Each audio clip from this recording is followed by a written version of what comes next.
Hello students, welcome to all of you in this lecture. पिछले class में हम लोगों ने डिटर्मिनेंट स्टार्ट किया था और वहां पे मैंने बताया था कि जो स्क्वायर मैट्रिक्स होते हैं, किसी भी ऑर्डर का स्क्वायर मैट्रिक्स हो 1/1, 2/2, 3/3, 4/4, उसकी डिटर्मिनेंट वैल्यूज हम फाइंड आउट कर सकते हैं। ठीक है, और उसका तरीका बताया था। जैसे 3/3 ऑर्डर तक ही अपने सिलेबस में है, तो वहां तक हम लोगों ने किस तरीके से फाइंड आउट करते हैं डिटर्मिनेंट, वो डिस्कस किया था। आज के क्लास में दोबारा से वो प्रॉपर्टीज जो पिछले क्लास में डिटर्मिनेंट की प्रॉपर्टीज डिस्कस करी थी उसको जस्ट गो थ्रू हो जाते हैं, जिससे कि हमें जो उसके ऊपर आगे आने वाले जो प्रॉब्लम्स हैं या आगे जो थ्योरी हम पढ़ेंगे उसके अंदर जब यूज होगा इसका, तो हमें जो है वो बार बार रिकॉल होता ही रहेगा। फिर भी इसको एक बार रिकॉल कर लेते हैं। तो जैसा कि मैंने पिछले क्लास में बताया था कि यदि कोई स्क्वायर मैट्रिक्स ए है तो उसकी डिटर्मिनेंट को हम इस तरीके से डिनोट करते हैं या DET ऑफ ए भी लिखते हैं। ठीक है, और स्क्वायर मैट्रिक्स यदि है ए तो उसका जो डिटर्मिनेंट होता है वो कुछ प्रॉपर्टीज को सेटिस्फाई करता है, मतलब उसकी प्रॉपर्टीज हमने वेरीफाई करके जो है वो चेक कर सकते हैं, और पिछले क्लास में किया भी था कुछ कुछ का। तो जैसे यहाँ देखिए, determinant of A matrix is equal to determinant of A transpose matrix. कहने का मतलब ये होता है कि यदि हम रो को कॉलम से इंटरचेंज कर दें, रो इंटरचेंज इनटू द कॉलम, तो डिटर्मिनेंट की जो वैल्यू होती है वो चेंज नहीं होती है। तो इसलिए ये प्रॉपर्टी बहुत इंपॉर्टेंट प्रॉपर्टी है। सेकंड प्रॉपर्टी हमने पढ़ी थी कि यदि हम किसी दो रो को इंटरचेंज कर दें, सिमिलर कॉन्सेप्ट कॉलम में भी पढ़ा था हम लोगों ने, किसी भी दो रो को इंटरचेंज कर दें तो जो डिटर्मिनेंट वैल्यू होती है उसमें सिर्फ साइन का डिफरेंस होता है। मतलब यदि इसका वैल्यू डेल्टा है तो इसकी जो वैल्यू होगी, क्योंकि इसमें क्या किया है मैंने, रो 1, रो 2, रो 3, अब रो 3 को ऊपर लिख दिया, रो 1 को नीचे, मतलब रो 1 को रो 3 से इंटरचेंज कर दिया। तो जब दो रो या दो कॉलम इंटरचेंज होते हैं तो डिटर्मिनेंट वैल्यू में सिर्फ साइन का डिफरेंस होता है। तो यदि ये डेल्टा है तो ये डेल्टा 1, जिसको मैं रो 1 को रो 3 से इंटरचेंज करके बनाया हूं, तो उसकी वैल्यू माइनस ऑफ डेल्टा होगी। नेक्स्ट प्रॉपर्टी हम लोगों ने पढ़ी थी कि यदि कोई भी दो रो आइडेंटिकल हो जाए, जैसे रो 1 और रो 3 आइडेंटिकल हो जाए, तो उसकी डिटर्मिनेंट वैल्यू 0 हो जाएगी। तो डिटर्मिनेंट के जो प्रॉपर्टीज हैं वो बहुत ही फ्लेक्सिबल है। मतलब आप देखेंगे ध्यान से यदि, तो हम बहुत सारी ऐसी प्रॉपर्टीज यूज करने वाले हैं जिसमें हम कोई भी इस तरीके से, जैसे रो 1 को रो 2 से इंटरचेंज कर दिया या रो 2 को रो 3 से इंटरचेंज कर दिया, तो बस माइनस का साइन का चेंज आता है। यदि हम दो रो 1, रो 2 या रो 2, रो 3 यदि आइडेंटिकल हो तो उसकी वैल्यू 0 होती है। यदि प्रोपोर्शनल भी हो, मान लीजिए रो 1 और रो 2 प्रोपोर्शनल है, तो भी डिटर्मिनेंट वैल्यू क्या हो जाती है, 0 हो जाती है। तो ये सब प्रॉपर्टीज जो है वो हम लोगों ने पिछले क्लास में देखा था। एक और प्रॉपर्टीज आप समझ लीजिए कि यदि डिटर्मिनेंट के किसी एक रो में जितने भी एलिमेंट है वो सब 0 हो जाए तो डिटर्मिनेंट वैल्यू 0 होती है। दैट मीन्स यदि इस तरीके का कोई केस है, फोर्थ लिख रहा हूं यहाँ पे मैं, जैसे मान लीजिए कि A1, B1, C1 और ये 0 हो गया है ना, और ये A2, B2, C2, कोई सा भी रो या कॉलम यदि कंप्लीटली 0 है तो उसकी डिटर्मिनेंट वैल्यू 0 होगी। ठीक है, so that is the important property. उसके बाद हम लोगों ने पिछले क्लास में पढ़ा था कि यदि हमारा मान लीजिए कि कोई भी डिटर्मिनेंट है के A1, के B2, के C2, के A1, के B1 एंड के C1, और इस तरीके से A2, B2, C2, और यहाँ है A3, B3, C3, suppose this is delta. तो इसमें से जो है वो के हम बाहर निकाल सकते हैं। मतलब किसी एक रो में यदि एक नंबर मल्टीप्लाई है तो वो नंबर जो है वो डिटर्मिनेंट के बाहर लिख सकते हैं। ठीक है, जैसे ये के times A1, B1, C1, A2, B2, C2, A3, B3, C3, इस तरीके से लिख सकते हैं। तो जो डिटर्मिनेंट की प्रॉपर्टीज होती हैं वो बहुत फ्लेक्सिबल है। मतलब आप कुछ इस तरीके से भी देखिए, इसको क्या लिख सकते हैं, जैसे मैं चाहूं तो इसको सपोज क्वेश्चन करते टाइम में मुझे यहाँ पे मतलब कुछ ऐसा के टाइम्स C1, के टाइम्स C2 चाहिए, वो तो क्वेश्चन करने के टाइम में ही पता चलेगा। तो ये के जो है ना वो किसी कॉलम में या किसी रो में आप मल्टीप्लाई कर सकते हो। ठीक है ना, तो ये प्रॉपर्टी हो जाती है। तो जैसे मान लीजिए A1, B1 के टाइम्स C1, A2, B2 के times C2, A3, B3 k times C3। समझ रहे हैं बात? तो हमने क्या किया, इस k को इस कॉलम में मल्टीप्लाई कर दिया। तो इस तरीके का जो फ्लेक्सिबिलिटी है उसके चलते डिटर्मिनेंट के जो प्रॉब्लम्स हैं उसमें बहुत जो प्रॉपर्टीज हैं उनको यूज करके हम क्वेश्चंस करते हैं, ठीक है ना। तो वो हम जब करेंगे तो देखेंगे। तो ये देखिए यहाँ पे। इसके बाद हम लोगों ने पढ़ा था पिछले क्लास में कि यदि मान लीजिए कोई डिटर्मिनेंट है, इसका कोई रो या कॉलम है ना, जैसे मान लीजिए ये a1 प्लस x है, ये a2 प्लस y और ये b2 प्लस z है ना, और ये है a1 a2 a3 लिख लेता हूँ यहाँ, और ये है आपका b1 b2 b3 और ये है हमारा c1 c2 c3। So the first column of this determinant is the sum of two numbers, पूरा का पूरा, ठीक है ना। तो यदि मैं चाहूं तो इस तरीके से लिख सकता हूं, a1 b1 c1 इधर लिख लूं, है ना। मतलब समझ लीजिए कि b1 b2 b3 ये तो सेकेंड कॉलम और थर्ड कॉलम तो ऐसे ही रहेगा, ठीक। इसमें यदि मैं चाहूं तो यहाँ a1 लिख लूं और यहाँ चाहूं तो y लिख लूं और यहाँ चाहूं तो फिर से a3 लिख लूं, और फिर प्लस करते हुए दूसरे पार्ट में a1 लिखा है इधर की तरफ x लिख दिया, यहाँ y लिखा है तो इधर a2 लिख दिया, यहाँ मैंने a3 लिखा है तो इधर z लिख दिया, और बाकी जो दोनों कॉलम है b1 b2 b3 और c1 c2 c3 उसमें कोई चेंजेस नहीं किया, उस तरीके से ही डायरेक्टली लिख दिया, ठीक।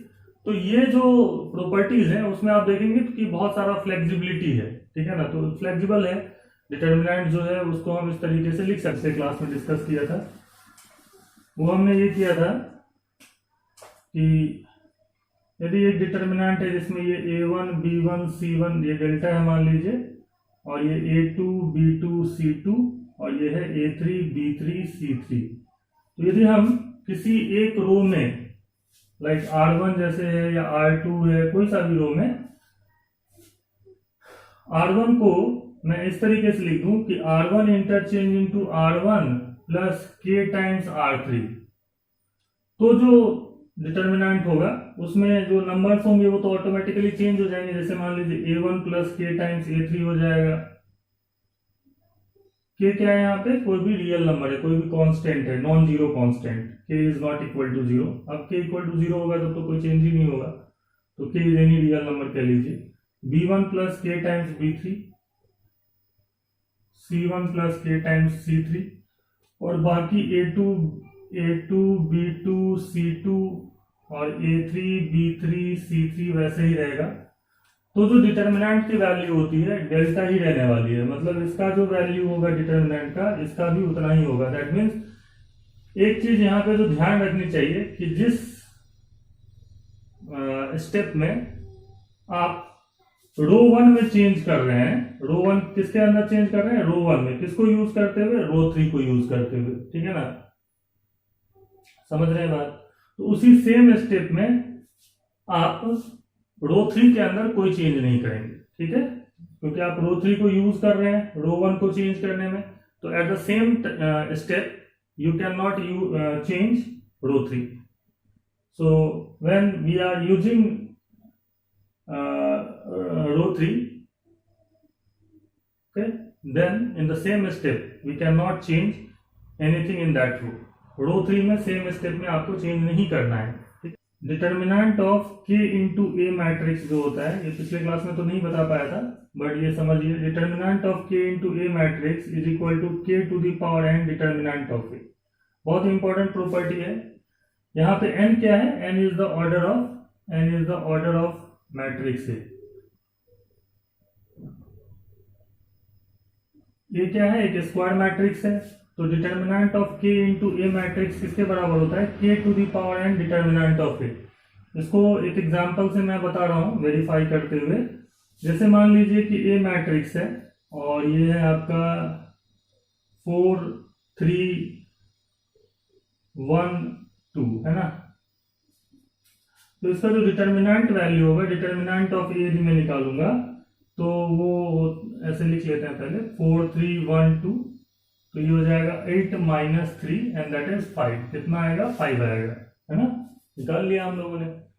अब मैं, और ये कितने ऑर्डर का है? 2 by 2 ऑर्डर का स्क्वायर मैट्रिक्स है। ये जो है उसमें n की वैल्यू कितनी है? 2 है, मतलब n ऑर्डर का। n यहाँ पे किसको डिनोट कर रहा है? Order of the matrix. तो n कितना है हमारा? 2 है, वो मैं बाद में भी लिखूंगा, समझाऊंगा।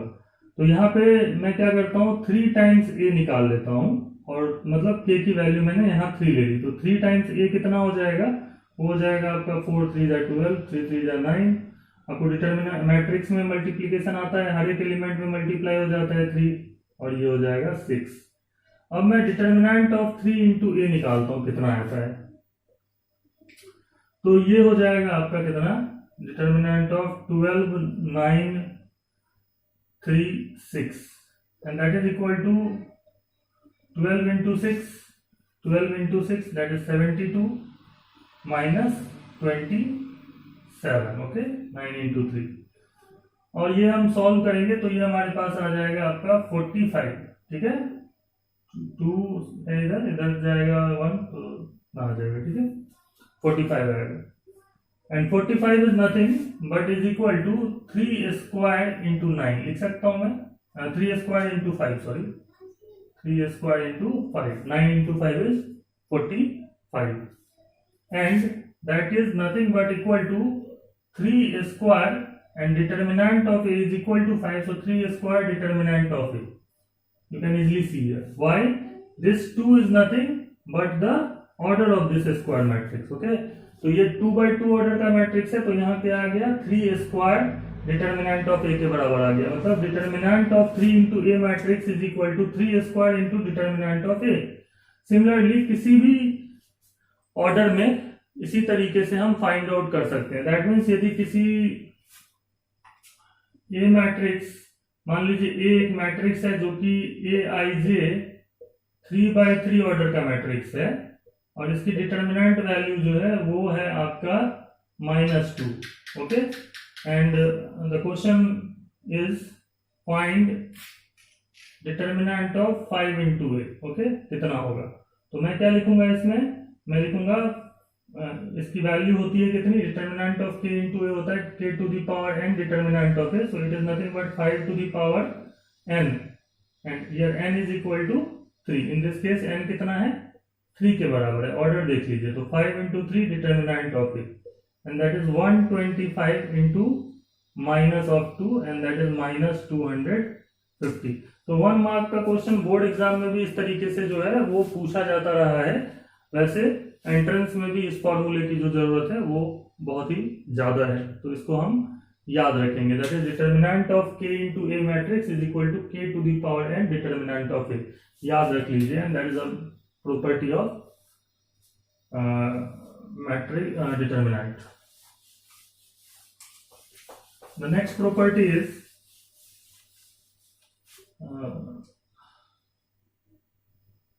यदि मान लीजिए डिटर्मिनेंट में a b c, ये x y और ये z है, 3 by 3 ऑर्डर का ले रहा हूं, और ये सारे क्या हैं? 0 हैं।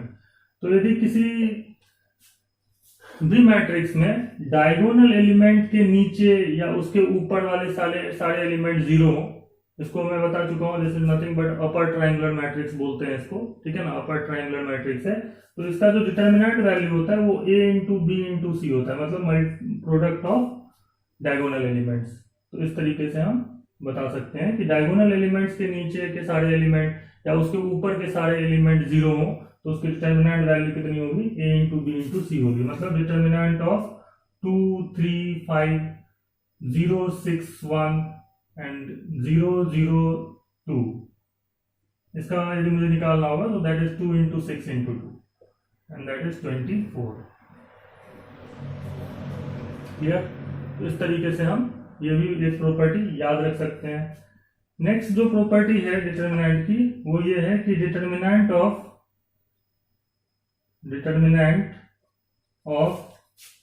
Skew symmetric matrix of odd order is 0। Clear? Skew symmetric matrix जो होता है वो यदि ऑड ऑर्डर का है तो उसका डिटरमिनेंट वैल्यू कितना होता है, 0 होता है। और इस बात को हम ऐसे भी समझ सकते हैं कि सिंस स्क्यू सिमेट्रिक मैट्रिक्स में क्या होता है ना, स्क्यू सिमेट्रिक मैट्रिक्स में ए मैट्रिक्स का जो ट्रांसपोज होता है वो माइनस ऑफ ए के बराबर होता है। क्लियर? तो जैसे कि दो मैट्रिक्स यदि सेम होंगे तो उनका जो डिटरमिनेंट होगा वो भी बराबर होगा। तो मैं लिख सकता हूँ इसका मतलब तो ये हो गया ना कि determinant of A transpose is equal to determinant of minus of A. Okay, एक बात आप समझ लीजिए कि यदि दो मैट्रिक्स सेम है, इक्वल है, तो उनका डिटरमिनेंट भी इक्वल ही होगा, सेम ही होगा। सही बात है। तो यहाँ पे जैसे कि अभी मैं बताया हूँ कि डिटरमिनेंट ऑफ ए ट्रांसपोज तो डिटरमिनेंट ऑफ ए के ही बराबर होता है, ये प्रॉपर्टी है। Determinant of A is equal to determinant of A transpose, कोई भी स्क्वायर मैट्रिक्स के लिए ये कंडीशन है। तो ए ट्रांसपोज की जगह मैंने ए लिख दिया, और ये मान लीजिए ऑड ऑर्डर का है, ठीक है ना। ए का ऑर्डर अभी मैं लिख देता हूँ A I J N by N order है, जहां पे एन इज ऑड। ओके, और ए स्क्यू सिमेट्रिक मैट्रिक्स है, तो ये हो जाएगा -1 to the power N determinant of A. जैसा कि अभी बताया था मैंने, ये कौन सी प्रॉपर्टी है, determinant of K into A matrix is equal to K to the power N determinant of A होता है, अभी जस्ट बताया था मैंने। तो वहां से मैं ये लिख सकता हूँ -1 इंटू ए है ये, so it is equal to this, and this is equal to determinant of a is equal to n। यदि ऑड होगा तो -1 टू दी पावर n -1 के ही बराबर होगा। -1 का पावर 3 कितना होता है, -1। so determinant of a is equal to minus of determinant of a, because n is odd. n क्या है, ऑड है।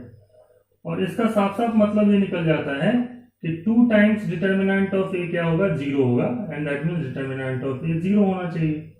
सो स्क्यू सिमेट्रिक मैट्रिक्स यदि ऑड ऑर्डर का होगा तो उसका डिटरमिनेंट वैल्यू 0 होता है। That is the property.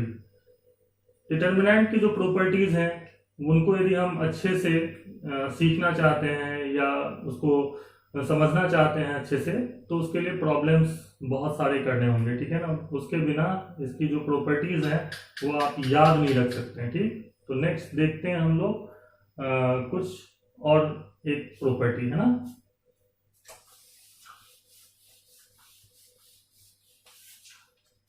Next property is if by putting x is equal to alpha, determinant value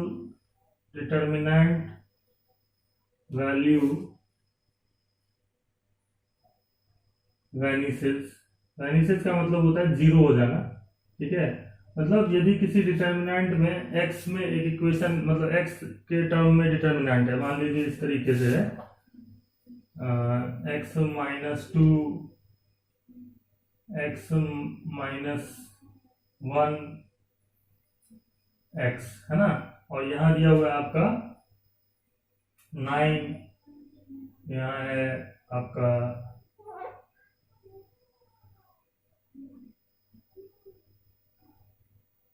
यहाँ आप ले लीजिए क्या बोलते हैं उसको 10, है ना। और यहाँ है आपका 11, है ना। और इधर 5 3 1 कुछ भी है, ठीक। ओके, इस तरीके से गिवन है। यदि इसमें इस डिटर्मिनेंट के अंदर मैं x की जगह पे put x equal to 11, x की जगह क्या रख दूं, 11 रख दूं, तो क्या होने वाला है, देखिए ध्यान से, क्या होगा, 11 - 2 9, 11 - 1 10, x की जगह 11, और इधर 9 10 11 तो है ही, 5 3 1, तो इसकी वैल्यू हो जाती है वैनिश, मतलब 0 हो जा रही है। तो इसका मतलब क्या है कि if by putting x equal to alpha, where alpha is any real number, determinant value vanishes, then x minus alpha is a factor of that determinant value। मतलब एक बात तो क्लियर हो जाती है कि इस इक्वेशन, ये जो भी इक्वेशन है, क्योंकि इसमें यदि हम इसको सिंप्लीफाई करेंगे तो ये x में एक इक्वेशन होगा, उसका एक रूट तो x माइनस 11 होगा, ठीक है। इसलिए 11 पुट करने से 0 हो जा रहा है, क्लियर। तो ये भी एक जो है वो इंपॉर्टेंट प्रॉपर्टीज है। नेक्स्ट कुछ क्वेश्चंस लेते हैं और फिर उसको सॉल्व करते हैं। So now we will solve some problems based on the properties of the determinant. देखिए एक्चुअली में जो एंट्रेंस एग्जामिनेशन है या बोर्ड एग्जामिनेशन है उसमें हम हमेशा चाहते हैं कि डिटर्मिनेंट की जो वैल्यू है वो हम आसानी से निकाल दें, ठीक। और उसके लिए हमें ऑब्वियस सी बात है प्रॉपर्टीज याद रखनी होती हैं और प्रॉपर्टीज को अप्लाई करेंगे तभी हमें वो याद होगी। तो जैसे आप क्वेश्चन देखें तो सबसे पहले आप देखिए कि इसका जो लेफ्ट साइड है दैट इज जो डेल्टा हमें दिया हुआ है वो लिख लीजिए x P Q P x Q Q Q x, है ना। और उसके बाद ध्यान से देखिए हमें क्या करना है, x माइनस पी जो है वो यहाँ एक फैक्टर में है। तो सबसे पहले तो हमें ये सोचना होगा कि क्या मैं x माइनस पी कर सकता हूँ। तो यहाँ पे यदि हम देखें तो कॉलम 1 में x है, कॉलम 2 में p है, यहाँ p है, यहाँ x है। तो इसमें से यदि मैं इसको माइनस करूंगा तो इधर x माइनस पी, इधर p माइनस x, और यहाँ जीरो भी बन रहा है। तो जैसे ही आपको दिखता है कि एक भी जीरो कहीं बन रहा है तो सबसे पहले तो हम वहीं पे जाएंगे, और साथ ही साथ हमें ये भी दिख रहा है कि x माइनस पी जैसा कुछ फैक्टर भी हम इससे फाइंड आउट कर सकते हैं। तो प्रॉपर्टीज यूज करनी है, तो we apply this property, apply. देखिए नेक्स्ट स्टेप क्या करेंगे हम लोग, और ऑब्वियसली बात है नीचे लिखेंगे, इधर मैं साइड में लिख रहा हूँ बिकॉज जगह जो है वो मुझे इधर की तरफ ज्यादा आसानी से मिलेगा। So apply C1 that is column 1 interchange into column 1 minus column 2। Actually में मैंने क्या बताया था, किसी भी रो को दूसरे रो के एलिमेंट के साथ को मल्टीप्लाई करते हुए किसी नंबर के साथ ऐड या ऐड कर सकते हैं, ठीक है ना। तो यहाँ पे मैं क्या कर रहा हूँ, कॉलम 1 के एलिमेंट को कॉलम 2 के एलिमेंट से ऐड कर रहा हूँ बाय मल्टीप्लाइंग कॉलम 2 विथ -1, ऐसे समझ लीजिए, ठीक। तो ये मैं अप्लाई करता हूँ तो ये जो डिटर्मिनेंट होगा वो क्या हो जाएगा, x minus P, x minus P, p minus x, q minus Q that is 0, और बाकी जो दोनों कॉलम है उसको ऐसे ही लिख लेते हैं p x q q q x। और नेक्स्ट स्टेप में क्या करता हूं मैं, क्योंकि मुझे दिख रहा है यहाँ पे x minus P find out करना है, तो ये x माइनस पी ही है, और इसको मैं minus of x minus P समझ सकता हूँ। मतलब x माइनस पी इस पूरे में से, इस कॉलम में से यदि मैं बाहर निकालना चाहूँ तो निकाल सकता हूँ, क्योंकि प्रॉपर्टी है यदि किसी रो या कॉलम में कोई नंबर मल्टीप्लाई है पूरे रो के एलिमेंट्स में तो उस नंबर को हम बाहर ले सकते हैं। तो x माइनस पी यदि मैं यहाँ से बाहर लूँ तो ये 1, ये हो जाएगा -1, और ये 0, क्योंकि 0 इंटू एक्स माइनस पी 0 ही होगा। और इधर देखिए P x Q and Q Q x, ऐसे लिख लिया मैंने, कोई प्रॉब्लम है नहीं। इधर अब आ जाते हैं, कोई जगह नहीं है नीचे। तो यहां देखिए ध्यान से, अब यदि मैं इसके अंदर अप्लाई कर दूं, apply R1 interchange into R1 plus R2, तो ये 1 जो है वो इधर 0 हो जाएगा। तो मैं क्या करता हूँ, R1 को इंटरचेंज कर लेता हूँ R1 प्लस R2। इससे जो होने वाला है क्या है, वो x माइनस पी तो ऐसे ही बाहर है फैक्टर में, और ये हो जाएगा 1 plus -1 that is 0, p plus x हो जाएगा यहाँ पे, है ना, p प्लस एक्स, और ये हो जाएगा q plus Q that is 2q। ये -1 रहने वाला है, ये x और ये q, और यहाँ रहने वाला है 0qx। जब आपका किसी एक रो या एक कॉलम में 2 जीरो बन जाए, है ना, जैसे यहाँ दोनों जीरो बन गए, 2 जीरो बन गए, 3 एलिमेंट है इस कॉलम में और 2 जीरो बन गए, तो अब आपको एक्सपेंड कर लेना चाहिए, बिकॉज अब जो है वो आपको ये वाला जो आउटकम लाना है वो बहुत आसानी से आप ला सकते हैं। तो देखिए यहाँ पे ये इसकी जो वैल्यू हो जाएगी वो कितनी हो जाएगी, x माइनस पी, ध्यान से देखते रहिए कैसे निकाल रहा हूं मैं, x माइनस पी, और ये कॉलम वाइज यदि मैं निकालूं तो प्लस माइनस प्लस होता है ना, प्लस माइनस प्लस।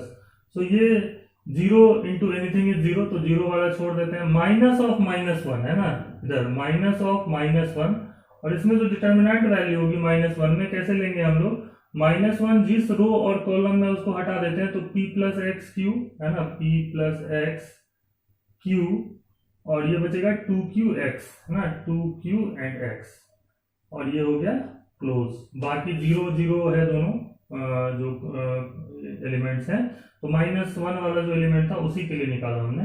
ये हो जाएगा x minus P into minus minus plus हो जाएगा, तो ये तो छोड़िए ही, ये हो जाएगा p plus x into x, that is x into P plus x minus Q into two Q, लिख लेते हैं ऐसे।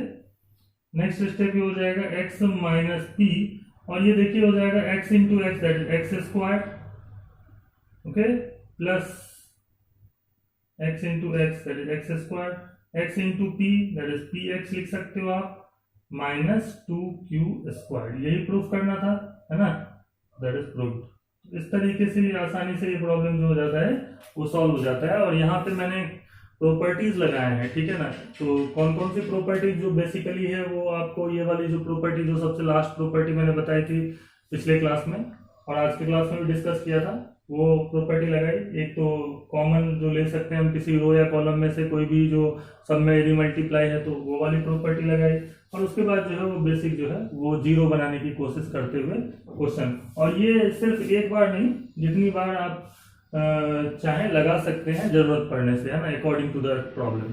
तो नेक्स्ट क्वेश्चन और देखते हैं, ठीक है, नेक्स्ट प्रॉब्लम देखते हैं। नेक्स्ट प्रॉब्लम देखिए क्या दिया हुआ है, if x equal to -4 is a root of delta equal to determinant of this equal to 0। Delta equal to 0 एक इक्वेशन है, क्योंकि इस डिटर्मिनेंट की वैल्यू निकालेंगे तो x का पावर 3 मतलब क्यूबिक इक्वेशन एक बनेगा, ठीक है ना, उसका एक रूट तो हमें पता है -4 है, ठीक है। Then find the other two roots, तो दूसरे बाकी जो दो रूट हैं वो निकालने हैं।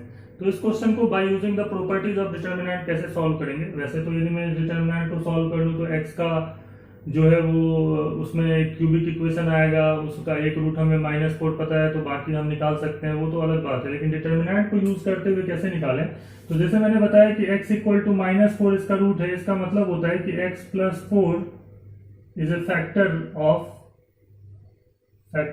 Delta, okay.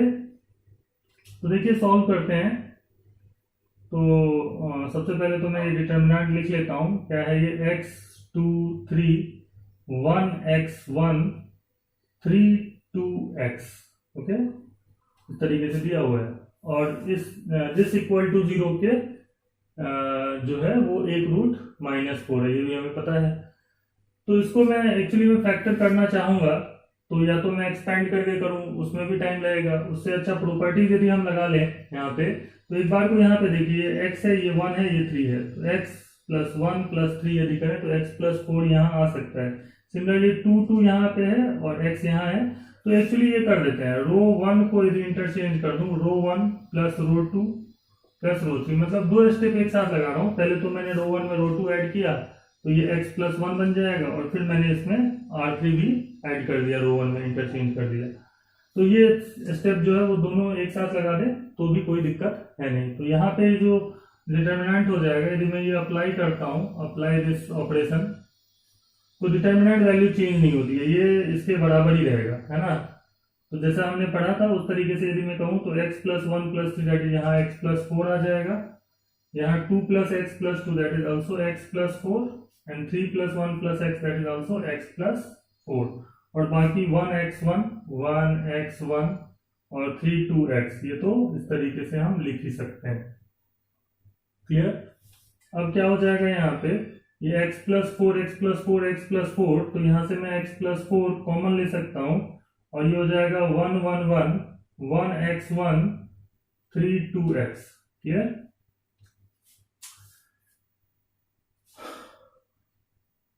तो डेल्टा इक्वल टू 0 का हमें रूट्स निकालना था। तो ये जो इक्वेशन है इसको मैं और सिंप्लीफाई करता हूँ और इसके फैक्टर कर दूं यदि, तब मैं मतलब रूट्स निकाल सकता हूँ। तो एक बार को ध्यान से देखिए, ये 1 है, ये 1 है, ये 1 है, तो मैं काम करता हूँ कि कॉलम 1 में से कॉलम 3 माइनस कर लेता हूँ और कॉलम 2 में से भी कॉलम 3 माइनस कर लेता हूँ। तो what we will do, column 1 interchange into column 1 minus column 2, and similarly column 3 sorry, and column 2 interchange into column 2 minus column 3, मतलब कॉलम 3 को यूज करते हुए कॉलम 1 कॉलम 2 दोनों में चेंजेस कर रहे हैं। तो ये हो जाएगा x plus 4 multiplied with determinant of 1 minus 1 that is 0, 1 minus 1 that is 0, and 3 minus x actually दो ऑपरेशन परफॉर्म करने की जरूरत नहीं थी, फिर भी कर लेते हैं क्योंकि और ज्यादा जीरो रहेंगे तो हमारे लिए अच्छा है। 1 minus one that is also zero, x minus one हो जाएगा यहाँ पे, ठीक है। और ये हो जाएगा 2 माइनस एक्स, और ये 1 1 एक्स तो ऐसे ही रहने देना है, मतलब कॉलम और कॉलम टू दोनों में हमने चेंज कर ला। तो यहाँ पे यदि हम ध्यान से देखें तो क्या होने वाला है, ये 0 0 1 है, ठीक। तो यहाँ ये x प्लस 4 रहने वाला है, और ये हो जाएगा आपका प्लस माइनस प्लस, तो 1 ले लेते हैं यहाँ पे। और हमारे पास जो डिटर्मिनेंट वैल्यू आएगी वो किसकी आएगी, 1 into 0x minus 1 3 minus x 3 minus x 2 minus x, okay. ऐसे इस तरीके से लिख सकते हैं। तो हमारे पास आ जाएगा x plus 4 multiplied with 0 minus this, है ना। तो minus of x minus 1 into 3 minus x, ऐसा इक्वेशन हमारे पास बनेगा, ठीक है। तो माइनस इधर जाएगा तो ये x माइनस 3 हो जाएगा, तो इक्वेशन आएगा x minus 1 into x minus 3 into x plus 4, है ना। तो बाकी जो दो रूट हैं इस इक्वेशन के वो 1 एंड 3 है। इस इक्वेशन के बाकी जो दो रूट हैं वो क्या क्या है ना, 1 एंड 3। समझ रहे हैं बात। इस इक्वेशन का बाकी जो दो रूट पूछा हुआ था वो आंसर क्या है इसका, 1 एंड 3, है ना। 1 3 इज द आंसर। तो इस तरीके से ये प्रॉब्लम भी हो जाता है सॉल्व। इसको हमने सॉल्व किया by using the properties of determinant. Next देखते हैं, using the properties of determinant हमें प्रूफ करना है कि डिटर्मिनेंट की वैल्यू a माइनस 1 का होल क्यूब के बराबर है, ठीक।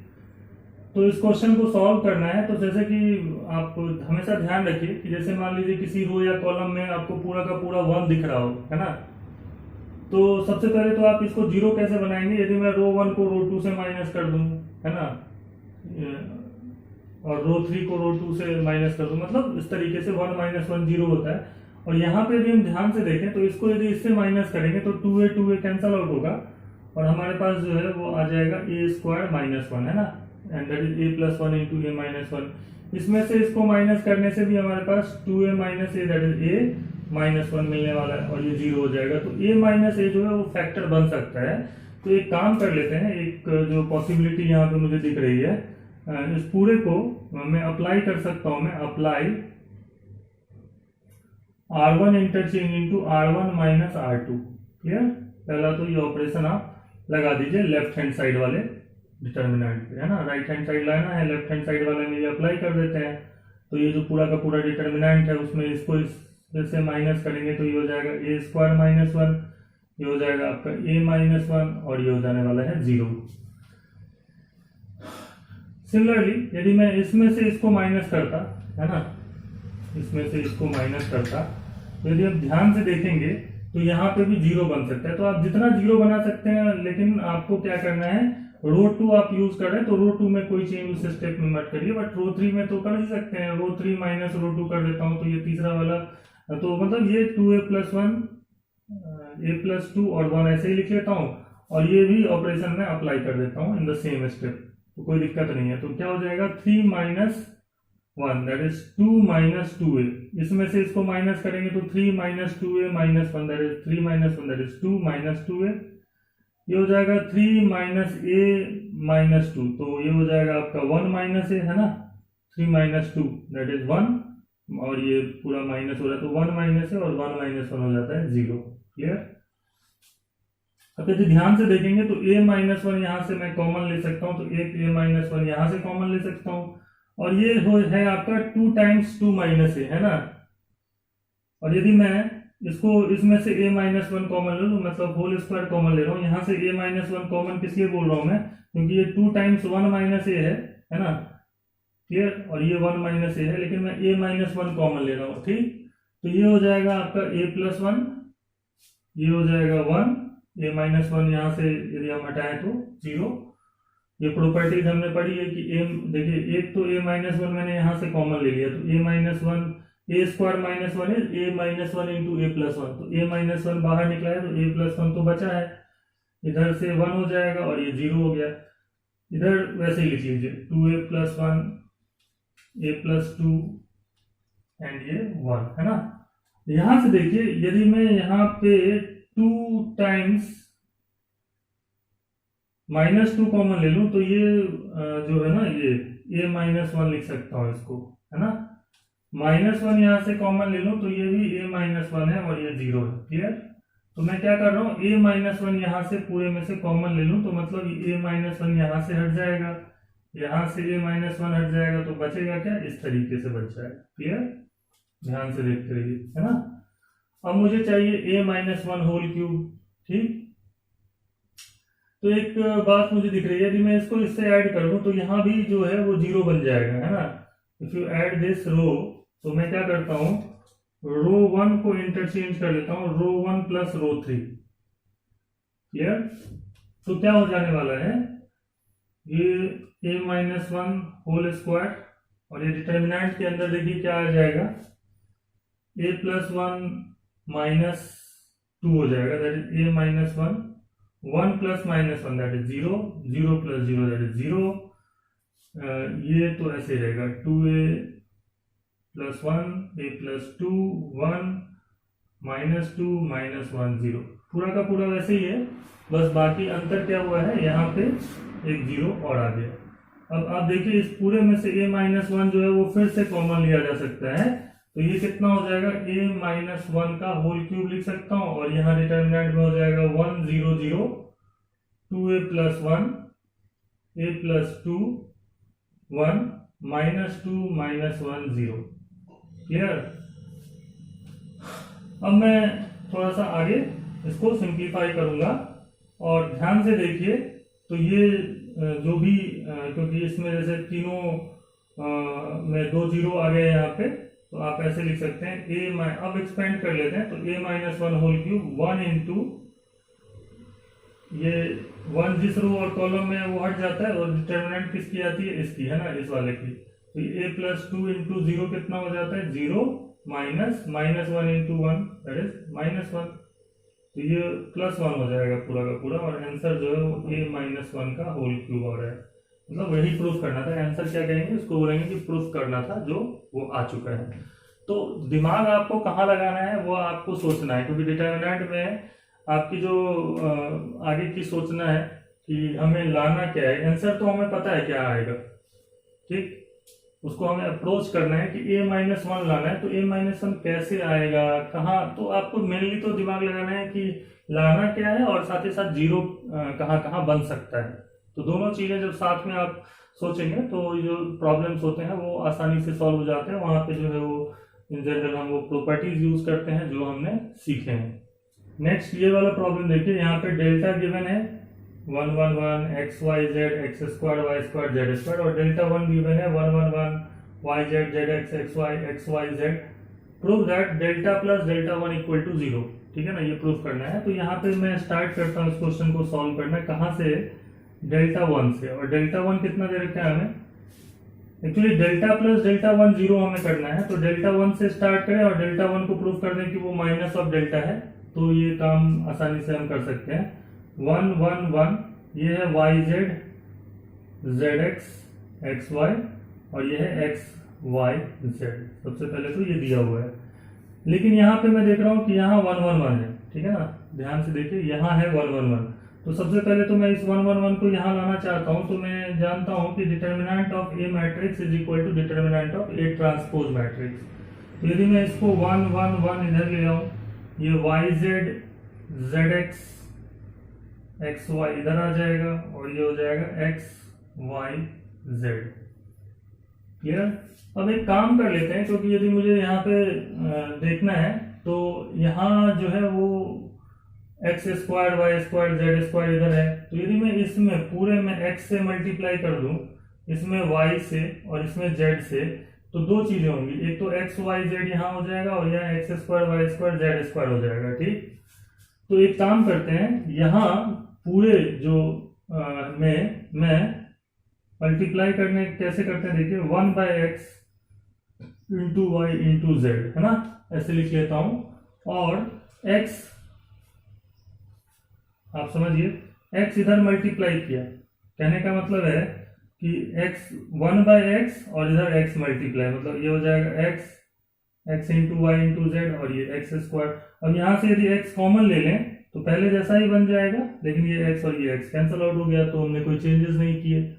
सिमिलरली यदि मैं y से इधर मल्टीप्लाई कर दूं तो ये हो जाएगा y और ये हो जाएगा x z into y, that is x y z and that is y square.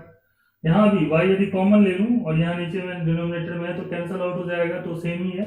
और तीसरा जो है वो हो जाएगा z एक्स वाई जेड और ये हो जाएगा जेड स्क्वायर। ठीक, लिख सकते हैं इस तरीके से। अब ध्यान से देखिए तो ये पूरा का पूरा जो कॉलम है, सेकेंड कॉलम, उसमें एक्स वाई जेड आ गया है। तो यदि मैं इसको नेक्स्ट स्टेप में एक्स वाई जेड यहाँ से कॉमन ले लूं और ये नीचे तो एक्स वाई जेड है ही, तो ये हो जाएगा x y z 1 1 1 x square y square z square बन गया। ये हो गया कैंसल आउट। क्लियर?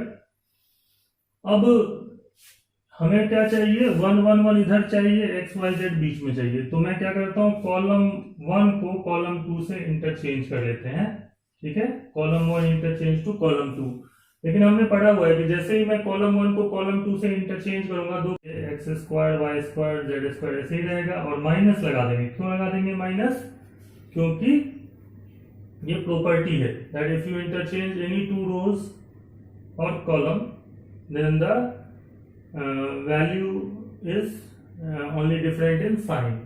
तो इसका वैल्यू जितना होगा और इसका जो वैल्यू होगा उसमें सिर्फ माइनस का ही डिफरेंस होता है। तो ये मान लीजिए जानते ही यदि 5 होगा तो इस पूरे की वैल्यू कितनी होगी, माइनस ऑफ 5 होगी इसकी, है ना, इंटरचेंज करने के बाद। तो इसलिए माइनस लगा दिया, जैसे कि minus of that number is +5। और ये कितना हो जाएगा, माइनस ऑफ, ये डेल्टा कहाँ है इसको, दैट इज डेल्टा, है ना।